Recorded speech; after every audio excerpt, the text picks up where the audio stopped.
본문 말씀을 통해서 제한된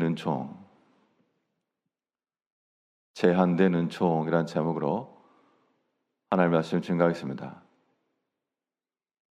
제한을 받는다라고 하는 것은 그 자체로 우리 가운데 기쁨과 즐거움이 될 수 없고 상당한 번거로움과 혹은 원망의 대상이 됩니다.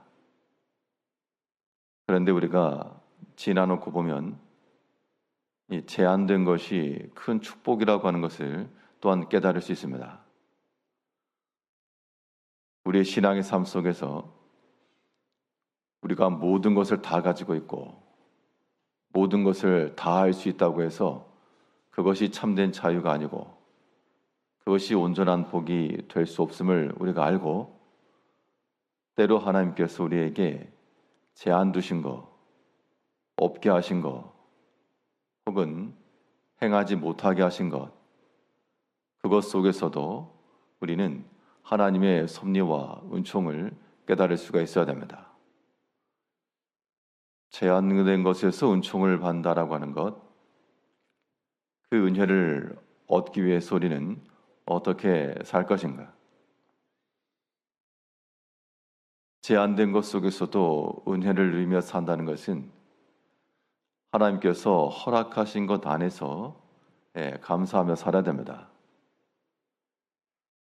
하나님께서 우리에게 필요한 것을 주신 것을 알고 적당한 것을 주신 것을 알고 그 안에서 우리가 하나님을 섬겨야지, 그렇지 않고 그것을 벗어나는 순간 사람의 생각이 앞서게 될 때는 하나님께서 허락지 아니하신 것에 마음이 가고 생각이 가고 손이 가는 겁니다. 하나님께서 에덴을 창설하시고 아담과 하와에게 동산의 모든 실과를 허락하셨지만 주어진 것 안에서 충분히 만족했으면 그것으로 기뻐하고 살았을 것인데 하나님이 허락지 아니하신 것에 눈이 가니까 탐하는 마음이 생기고 결국 범하여 쫓겨나고 말았습니다. 오늘 본문의 내용은 이 아하스 왕이 이 아람 왕을 보러 갔다가 그 나라에 있는 제단을 보았습니다. 그 제단을 보니 유다에 있는 예루살렘에 있는 제단보다 더 크고 더 화려하고 더 좋아 보였다는 겁니다. 그래서 거기에 있는 모든 것을 다 그려서 제사장에 보내었더니 제사장이 그것을 알아서 만들어서 왕이 돌아오기 전에 다 준비해 놓고 돌아와서 왕이 그 제단에서 섬겼다, 그 내용입니다. 우리 본문 10절을 보면 아하스 왕이 아수리의 왕 디글랏 빌레셀을 만나러 다메섹에 갔다가 거기 있는 제단을 보고 아하스 왕이 그 제단의 모든 구조와 제도의 양식을 그려 제사장 우리야에게 보냈더니, 그러면 아하스 왕은 왜 이 다른 나라에 있는 제단과 구조와 그 양식을 그려서 우리아에게 보냈을까? 그게 더 좋은 겁니다. 그게 더 좋아 보였다는 겁니다. 상대적으로 예루살렘에 있는 우리가 가지고 있는 그 성전과 그 제단과 그 사이즈와 크기가 너무 적다, 그런 생각이 미쳐서 이제 이것을 바꾸고자 한 겁니다. 크기를 말하려고 그러면 하나님께서 재료가 없어서 성전의 크기를 그렇게 만드신 것도 아니고 또한 하나님께서 능력이 없어서 제단의 크기를 그만큼 만드신 것이 아니었습니다. 구약에 보게 되면 모세의 성막이나 솔로몬의 성전이나 이것은 다 하나님께서 보이시고 가르치신 양식대로 만든 겁니다. 그 길이며 크기며 거기에 들어가는 부속품 하나하나 하나님께서 보이신 양식대로 만들었다 했고, 솔로몬 성전도 대충 눈대중으로 지은 것이 아니고 다윗 때에 이미 그 성전에 관한 설계 도면이 있었습니다.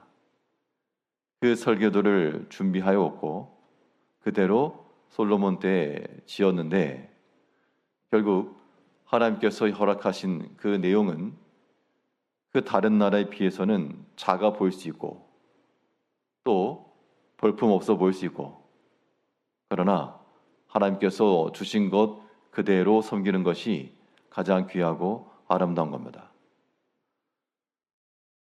우리의 모든 생활들을 돌이켜봐도 하나님께서 우리에게 허락하신 것 안에서 살아간다 그러면 그것을 기뻐하고 만족할 것인데 사람이 그렇지 못해서 내가 갖지 못한 것이 더 좋아 보이고 또 다른 것이 더 탁월해 보이고 그런 마음이 들기 쉽다는 겁니다. 분명 이 당시에는 그 예루살렘보다 다메섹에 있는 그 다메섹이 더 강성했으니까 이 왕이 굳이 거기까지 가서 왕을 보고 또 아련하고 그런 거죠. 솔로몬이 강성했을 때는 주변의 모든 나라들이 와서 그 솔로몬 성전을 보면서 감탄을 금하지 못했는데 이제 요아스 왕은 하나님께서 주신 것에 대해서는 큰 감흥이 없고 항상 있는 거니까 그러려니 했다는 겁니다. 그런 마음을 우리가 버려야지만 하나님께서 주신 것 안에서 우리는 만족하며 받은 복을 세어보며 살아갈 수가 있는 겁니다. 실제로 우리 개개인의 모든 생활 속에서나 모든 환경 속에서 사실 비교를 하게 되면 다른 사람의 것이 더 많아 보이고 다른 것이 더 커 보이고 좋아 보이고 사실 그렇게 보이는 게 사실입니다.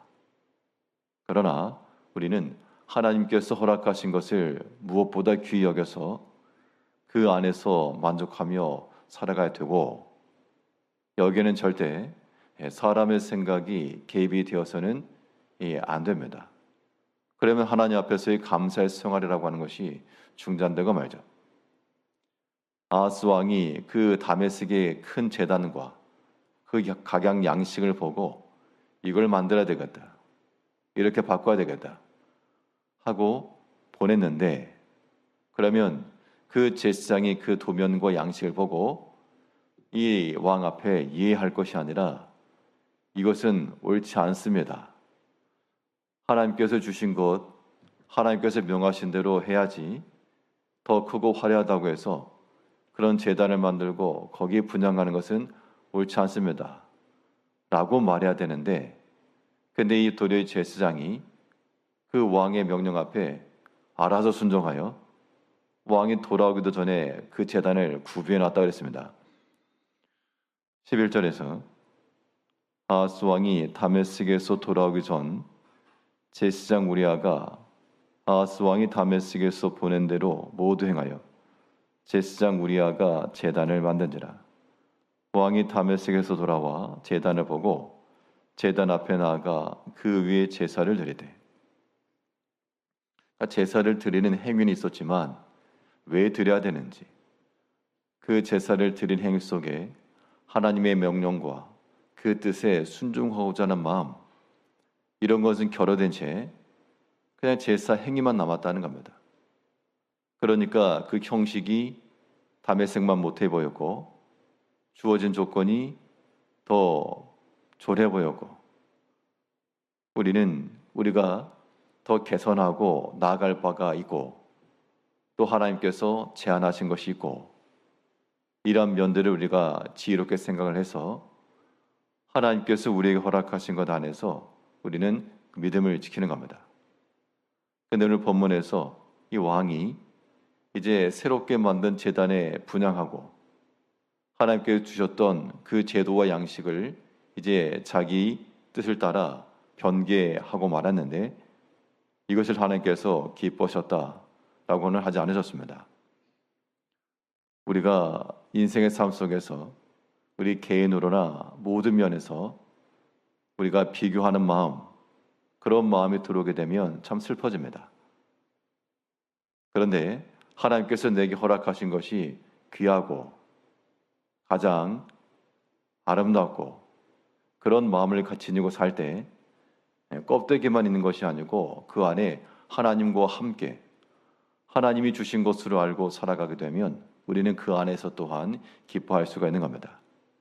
오늘 하루의 삶 동안에도 하나님께서 우리에게 허락하신 그 안에서 받은 복을 또한 세워가시면서 비록 작은 것이고 좁은 것이고 약한 것일지라도 하나님께서 내게 주신 것으로 알고 그것을 귀히 여기며 그것을 지극히 감사하며 비록 제한되었을지라도 하나님 은총 가운데 살아가시는 성도님들이 되시기를 바라겠습니다.